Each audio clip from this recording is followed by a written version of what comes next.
Well, good afternoon. I'm pleased to be joined with Kevin Guthrie, our Florida Division of Emergency Management Director. We have Jim Eifert, who's the head of the Florida National Guard, our Attorney General, Ashley Moody, Mayor of St. Pete, Ken Welch, Mayor of City of Clearwater, Frank Hibbard, Kathy Perkins, Director of the Pinellas County Department of Emergency Management, and then the Pinellas Commission Chair, Charlie Justice, is also here. As of 2 p.m., Hurricane Ian is located roughly 375 miles south of Key West and is moving north-northwest at 14 miles per hour. Maximum sustained winds are in excess of 80 miles per hour. And as it moves into the Gulf, it's expected to strengthen into a major hurricane. We will see on the Gulf Coast of Florida heavy rain, strong winds, flash flooding, storm surge, and perhaps isolated tornado activity, and that is true regardless of the precise track that this takes. There will be a 5 p.m. update by the National Hurricane Center, and they could potentially adjust the track one way or another. Even if the track is off the coast of Tampa, St. Pete, you're still looking at really significant amount of rain. You're looking at a lot of wind. You're looking at a lot of storm surge. And so, yes, follow that track, but don't think because that eye may or may not be in your area that you're not going to see impacts. You're going to see significant impacts. This area here, Pinellas County and Hillsborough County, expected to see a lot of water and a lot of flooding.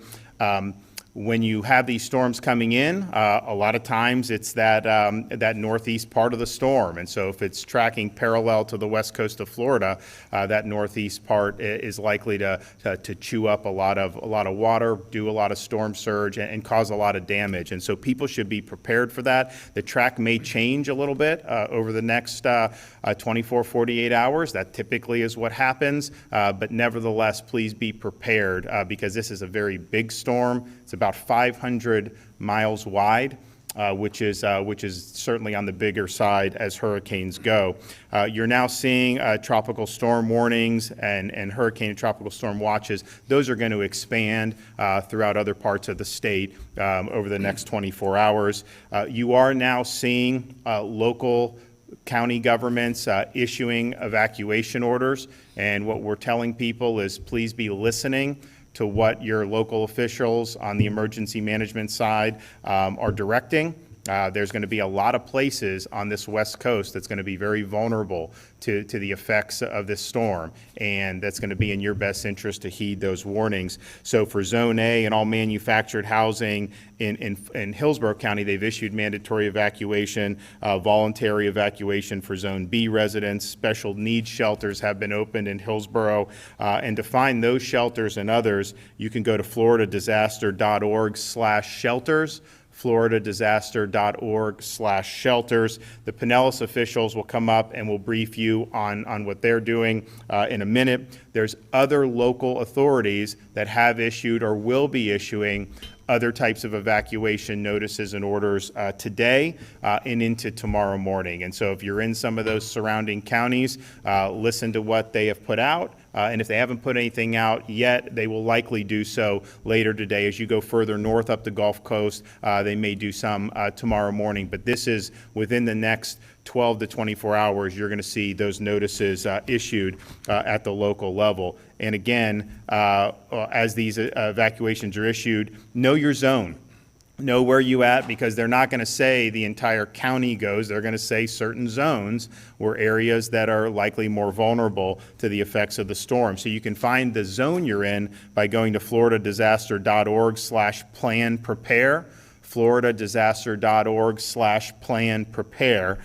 So there's no need to panic. I know we have a lot of residents who are new to the state of Florida and then maybe not experienced a hurricane before. I can tell you there's been a very impressive mobilization statewide starting last week. Of course, we declared a state of emergency. We have the National Guard, but on the local level, these are scenarios that they plan for, and they're executing their plans. So just take the proper precautions. Make sure you're executing your plan on an individual basis, but don't don't panic and don't do anything rash. The Florida Department of Transportation, starting at 12 o'clock today, has suspended tolls at the following facilities: Polk Parkway, Suncoast Parkway, Veterans Expressway, I-4 Connector in Hillsborough, Selman Expressway, Pinellas Byway, Sunshine Skyway Bridge, Garcon Point Bridge, Spence Parkway, Mid-Bay Bridge, and Alligator Alley in Collier and Broward counties. As more tolls need to be suspended based on the shape of the storm, we will suspend more. But clearly, this will relieve those tolls for people who are evacuating into other parts of the state of Florida. And we also have school districts that have announced closures. Hillsborough County schools are closed today. Following school districts will be closed starting Tuesday: Pasco, Pinellas, Hernando, Sarasota, Polk, Charlotte, Collier, DeSoto, Manatee, and Hardy. Lake County schools will have early dismissal Tuesday, then close Wednesday and Thursday. Hillsborough Community College, St. Pete College, State College of Florida, and USF will all be closed beginning Tuesday. Updated school closure information can be found at fldoe.org/storminfo. That's fldoe.org/storminfo. Florida National Guard has activated 5,000 Florida Guardsmen. We have 2,000 additional Guardsmen from neighboring states that are also activated to help. We have 5 urban search and rescue teams activated and are ready to help. The Florida Fish and Wildlife Conservation Commission is activated and ready to help. Florida Highway Patrol is also standing by to respond, and they will be, when necessary, implementing 12-hour shifts and mobilizing additional state troopers to the Gulf Coast. And of course, the Coast Guard is there and will help as needed as well. So we have a state of emergency for the entire state of Florida. There may not be direct impacts in all 67 counties, but there may be indirect impacts, not just from the storm, but also from people that may be evacuating to other parts of the state. So we want to make sure that our communities have the maximum flexibility that they need to be able to respond to this storm in any way that they need to. We have been in communication with a lot of our major retailers like Walmart and Publix, and they are cognizant of the need to keep moving supplies in. I would say that most of the supplies have done fairly well. Water has gone at an incredibly brisk pace, and so they both understand that, and they're doing what they can to do more. They've already done a lot more than what they normally would do, and those are going off the shelves.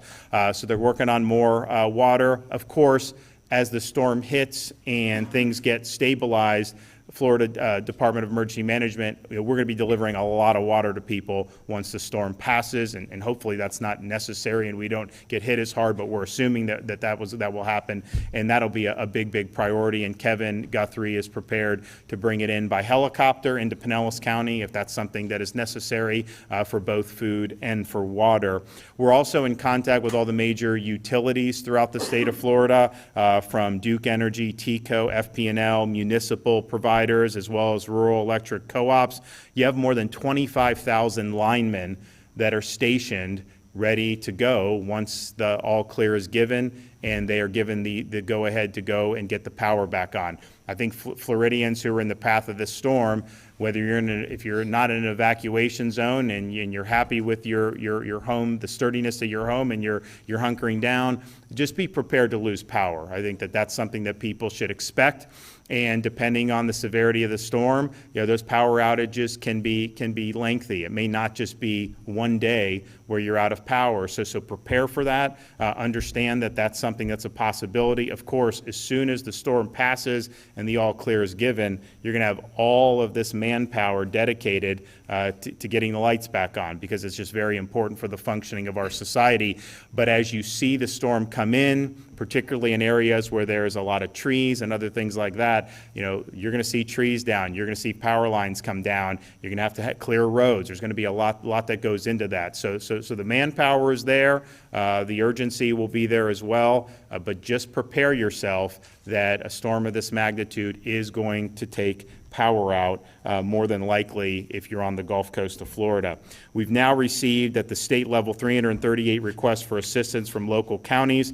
We fulfilled 293 others are on the way. And as Kevin mentioned earlier today, most of the requests that have not been fulfilled are ones that will be once the storm passes. It's like you don't want to just leave water in a trailer somewhere in Pinellas County as the storm's coming in. So that's being staged, ready to go. We know where the requests are, and Florida DEM will be moving those in as appropriate. We have deployed 210 medical professionals to Hillsborough County special needs shelters and another 120 to surrounding counties. We're setting up a logistical staging area in Polk County with an additional staging area later today in the area. 300 ambulance supporting special needs evacuations are now deployed in the area. Hundreds of generators and pumps have been staged in the Tampa Bay area to prepare for flooding, which we anticipate to be significant. And pre-landfall food and water, as I mentioned, has been staged for both Pinellas and for Hillsborough counties. Please continue to monitor your local weather service for updates. Finalize your storm preparations. I think with Hillsborough's done, some of the other counties you'll hear from Pinellas, they're doing this, I think, in a very intelligent way. That is, they don't want to do it willy-nilly when you don't know where the storm's going to be, but we have enough certainty that you could have major impacts in this region that they're giving you enough time to be able to evacuate if you're in those evacuation zones and to be able to make additional preparations. And so you'll hear from them in a minute. FloridaDisaster.org/get-a-plan. If you need to know what additional preparations may be necessary if you're new to Florida and you haven't experienced these, FloridaDisaster.org/get-a-plan will allow you to help make those plans for your families. And so safety is paramount. We want to make sure that everyone gets through this in a safe way. There's going to be damage, and that'll be things that we'll be able to fix. It will not necessarily be easy, but it's doable. What's not doable is to bring somebody back if they end up being in a situation that they don't survive. And so safety's paramount. We want everyone to get through this safe, secure. We'll work hard to provide the response to the damage of the storm, any individuals that may be in peril, of course, the property and the surrounding areas, and then make sure all the services are restored as soon as possible. We're going to hear from Kevin Guthrie. We'll hear from Kathy Perkins, Ashley Moody, and then the mayors of St. Pete and Clearwater. So, Kevin. Thank you, Governor, and thank you for your leadership. Thank you for having me here today. We currently have more than 338 active missions, as you heard the governor say. We are working with those local partners, and we are working diligently to ensure all needs are met. I'm sure since we've flown here, there's been more, but again, we'll continue to work tirelessly to get that done. It includes, obviously, meals, water, ambulance strike teams, oxygen, technical communications, and much more. We have deployed several hundred shelter support staff statewide to address staffing needs in the counties, especially in the area of our special needs hurricane shelters. We have also set up 2 logistical staging areas to provide immediate direct assistance after the storm's landfall. We will set up one of those on the west side of the storm and one of those on the east side of the storm. Residents can expect power outages. The governor mentioned that. Again, I want to say that. Residents can expect power outages due to these impacts. We do have telephone companies on standby ready to restore critical cellular service if power is lost, but in the meantime, Florida should be prepared to have a communications plan in place with their families. During previous hurricanes, cell phone towers went down, keeping individuals from being able to call or message loved ones. Residents should have alternate ways to communicate with loved ones, whether it might be walkie-talkies, whether it might be some type of messaging app, physically checking in with your neighbors, or some other type of communication that does not necessarily rely on the use of phones or Wi-Fi. Additionally, residents should ensure that their vehicle gas tanks are at least half full to ensure they have enough fuel to evacuate as soon as possible without worrying about long lines at gas stations, and to avoid gas shortages prior to impacts from Hurricane Ian. For Floridians with electric vehicles, it's recommended that battery be maintained between 50 and 80% capacity, depending on the type of vehicle and what the vehicle's manual recommends. Remember, evacuations typically do not have to be hundreds of miles away. You can escape the wind and the water by just moving tens of miles away. For more updates in your area, remember to follow your local county emergency management agency and other public safety officials on social media. You can also follow us on the division on Facebook and Twitter at FLCERT. You can also find additional information and updates about everything we talked about here today at floridadisaster.org/info. Again, I want to thank the governor so much for his leadership on this historic hurricane that's heading this way. Again, thank you, Governor. Okay. Okay, Kathy Perkins, go ahead. Thank you, Governor. Thank you, Director Guthrie, for your state support and for also advocating for federal support for us for this event as it comes towards us. As the Governor mentioned, Pinellas County remains under hurricane watch and storm surge watch. We are expecting 7 to 10 inches of rain with isolated spots up to 15 inches of rain. With our grounds already saturated, this is going to cause widespread flooding. We do expect surge of at least up to 10 feet, some areas possibly up to 15 feet. And we have our risk map will be up on our storm.pinellascounty.org website. So residents can see what the potential surge for this storm will be in their location. As the governor mentioned, there is a slight risk of isolated tornadoes, especially in those outer bands. So we don't want people to think just because this storm shifts slightly to the left that we are going to be out of harm's way. Our entire county is going to feel some type of impact. The most likely arrival time for tropical storm force winds is 3 a.m. on Wednesday, September 28th, but this is subject to change with every advisory. So we ask all of you to stay informed. You can sign up for Alert Pinellas. You can also download our Ready Pinellas app. With Alert Pinellas, we will send information right to your phones. With Ready Pinellas, we have information on how you can prepare your homes and what to do after the storm. Once you've opened that app, it will allow you to cache that information on your phone, so if you lose internet or phone connectivity, you will still have access to that critical information. The time for everyone in this county to act is now. Effective 6 p.m. tonight, all residents in Evacuation Zone A, including our mobile home residents, will be under a mandatory evacuation order. Again, 6 p.m. tonight, Evacuation Zone A, and all of our mobile home residents will be under a mandatory evacuation order.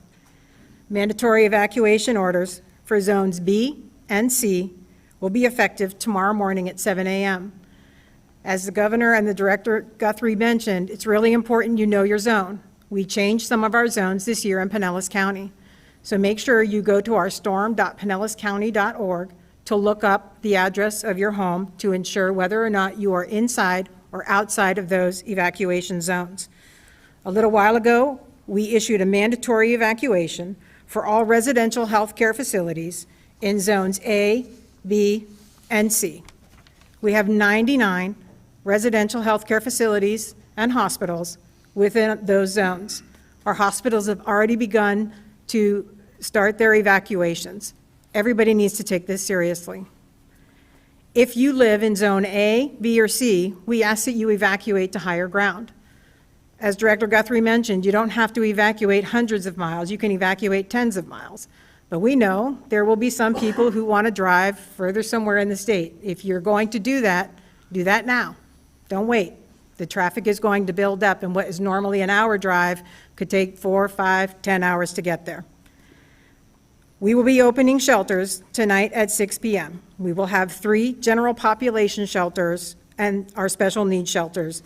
The general population shelters are at Ross Norton Recreation Center, Lealman Exchange, and our pet-friendly general population combined will be at Largo High School. Those will open tonight at 6 p.m. We will open additional 19 shelters, including 2 more pet-friendly shelters, tomorrow morning at 7 a.m. At that time, we'll be calling for that mandatory evacuation of additional zones. If you live in zones B and C, be ready to leave your home. Take tonight to secure your home and be ready to go if you live in those evacuation zones. If you're not going to a shelter, you are welcome to evacuate tonight. We are encouraging all of our visitors to leave. We're glad you came to visit Pinellas. We want you to come back and visit us again, but we want your memories to be fond ones. All of the shelters that we have selected are outside of the surge areas, just in case there's any additional intensification. Our list of all of our shelters can be found at storm.pinellascounty.org. We are offering evacuation assistance to all of our special needs residents. If anyone still needs assistance with registering for special needs transportation, please call our County Information Center at 727-464-4333 until 10 p.m. tonight, and we'll reopen again at 7 a.m. tomorrow. Schools and county government offices will be closed here in Pinellas at least Tuesday and Wednesday. I just also want to stress, we've talked a little bit about mobile and manufactured homes. In Pinellas County, we have 265 mobile home parks, 44,000 mobile home structures. These are extremely vulnerable to winds. And even if you have a newer home that's stronger and it's tied down properly, there's going to be a lot of flying debris. We ask that all mobile home residents evacuate. We've been lowering our lakes and actively pumping our Brooker Creek area that is prone to flooding. You need to plan. We are planning for our damage assessment operations and already working on our post-landfall needs, putting in missions to the state to help us. Again, this kind of storm is going to cause serious damages and widespread power outages. Everyone in Pinellas County will witness some degree of storm impacts, and we need you to take action now. Thank you. Mayor, go ahead.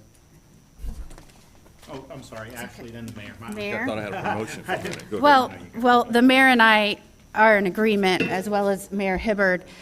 Before we came in today, those of us that have lived here a very long time, I'm a fifth-generation Floridian, we have often talked about this kind of storm hitting Tampa Bay and what that could do to this area we all love and our families and friends and communities, and how that will affect this area. This could be the storm that we have all feared.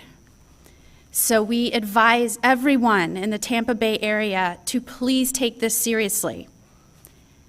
As someone who has already had discussions with my family and friends to pay attention to this, please understand that these evacuations are very serious. You need to take preparations now. One of the reasons we have price gouging laws in effect during times of state of emergencies, one of the reasons the governor enacts a state of emergency, is to make sure that everyone can get supplies and prepare for storms such as this, and that everyone, regardless of economic status, has access and can afford those supplies. So price gouging laws are in effect right now. That means you cannot, whether you're an organization or an individual, you cannot take advantage of an emergency situation and drastically increase prices. We need people to be able to obtain these supplies for a reasonable price. If you do that, we will take action against you, and we need the community to help advise us if they see price gouging taking place. Over the last few years, the state of Florida and my office has worked on a price gouging reporting app. So you can help us collect evidence. You can download that to any iPhone or Android device. It's called No Scam. I would advise you to do that, and you can help us respond in rapid fashion. We have teams ready to respond if in fact you see prices extraordinarily increased so that people cannot afford them. Lastly, I would just say, working with law enforcement around this state, I cannot tell you the harrowing stories I have heard after deadly storms where folks have been advised, encouraged, pleaded with to evacuate, and they chose not to. And as a result of that, law enforcement had to put their lives on the line to go into very dangerous situations to save them. So if you are considering whether to heed these evacuation orders, please consider the lives of your fellow community members, of your first responders that may be forced to act if you do not heed these warnings. It is not just about the safety of you and your family, it is about the safety of everyone that is preparing to protect you during and immediately after the storm. So thank you for those of you that were here today to help us get the word out to this community. The Tampa Bay community is so important to this state, and all of us who love this community dearly are doing everything in our power to prepare and protect Floridians in this area. And thank you so much, Governor, for your leadership during this time. All right, now, Mayor, sorry about that. No problem. Thank you, Ms. Bell. Thank you, and good afternoon, everyone. I want to thank Governor DeSantis for being here with your leadership team.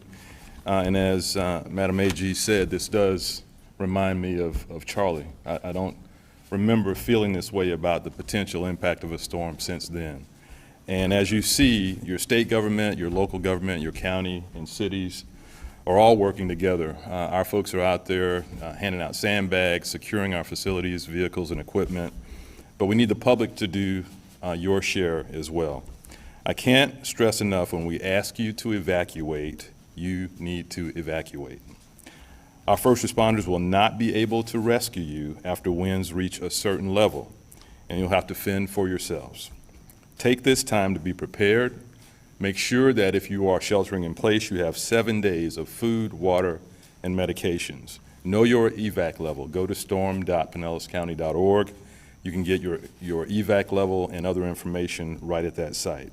Your safety is our primary concern, but it is your responsibility. Please heed caution and evacuate as soon as you can. St. Petersburg City employees will be working around the clock with our regional partners and the governor's office to ensure that you have the best information as we weather this storm. Thank you all. Thank you for being here, Governor. Thank you. Governor, thank you for your leadership and communication. Thank you all for being here and helping us get the word out. I've been asked about many of our new residents because we've had such an enormous influx of people from the north moving to Florida. And I told somebody yesterday, complacency is our greatest enemy behind the storm. And our newest residents seem to be heeding those. But all of us who have lived here for decades, we've seen many near misses.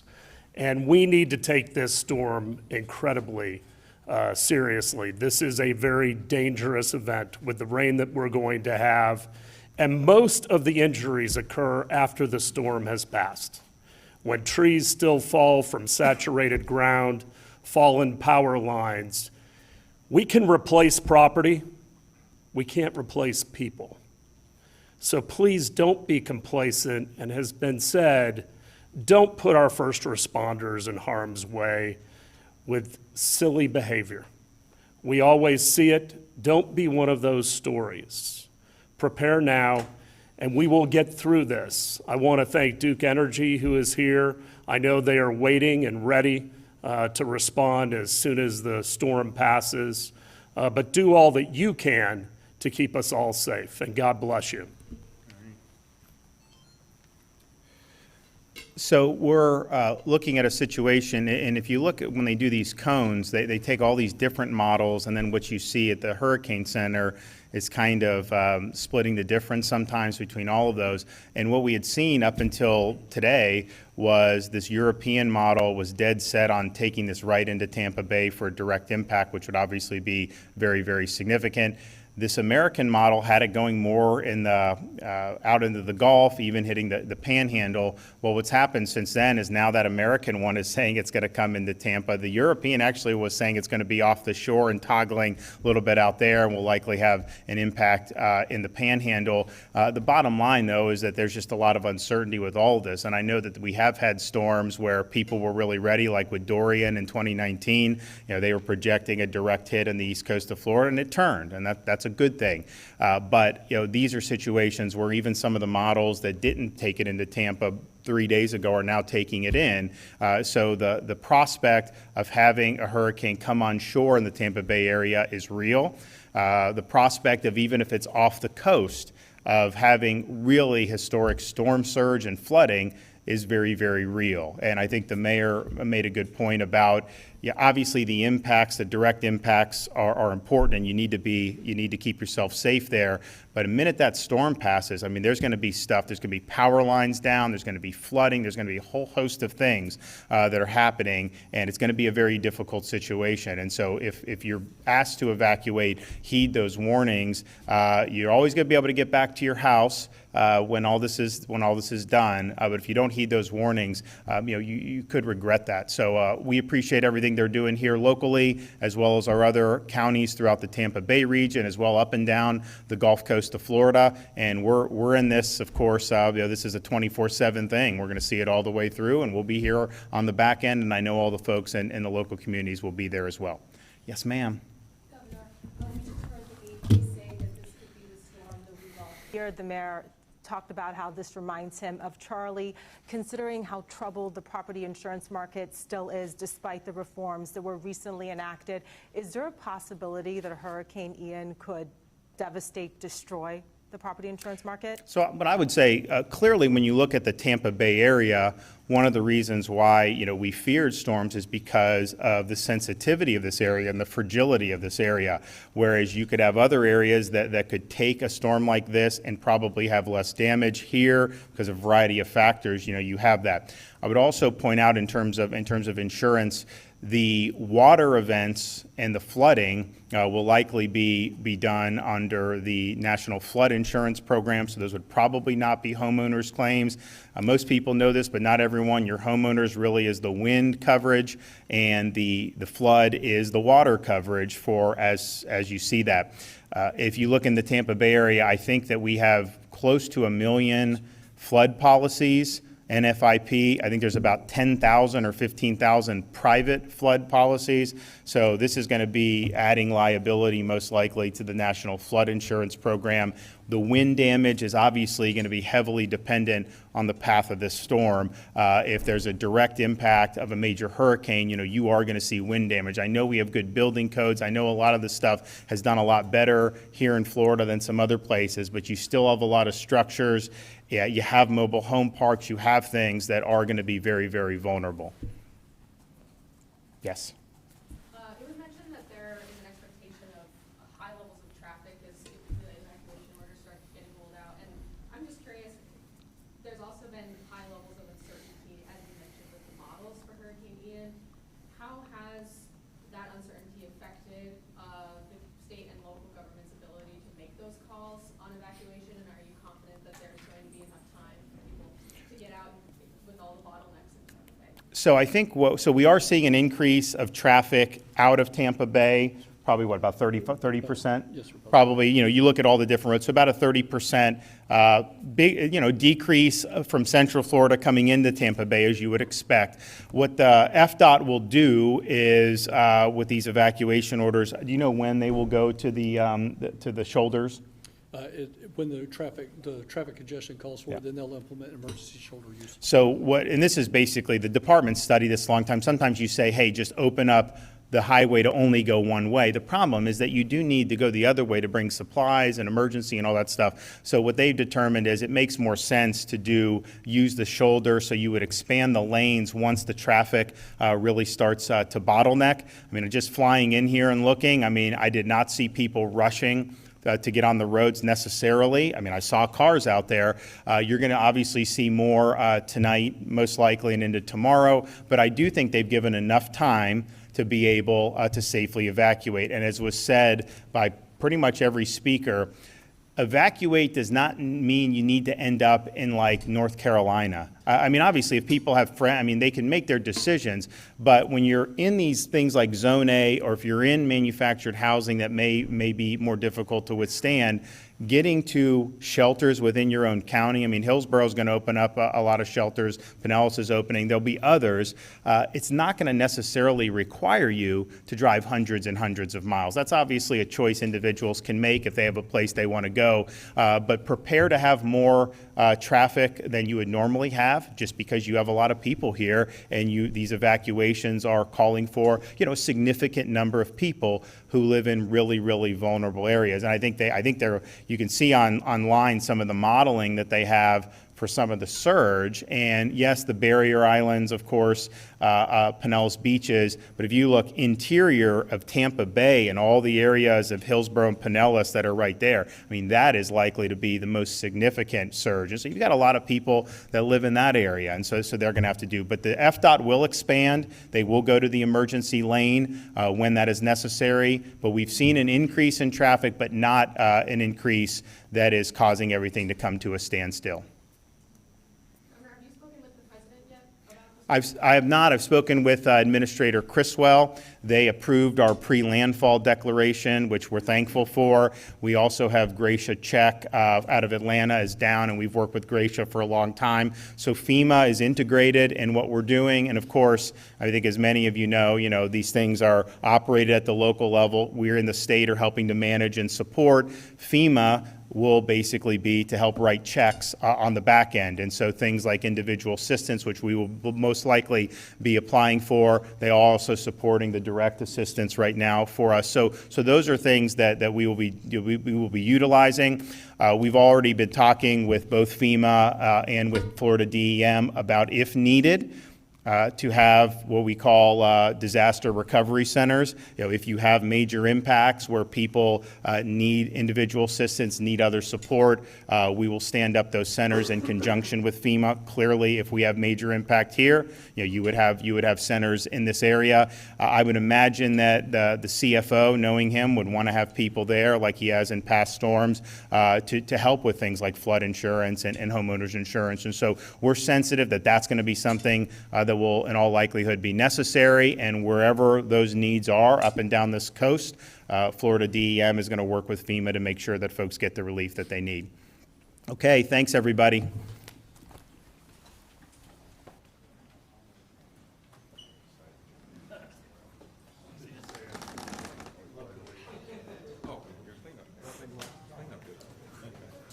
Stay safe. You too.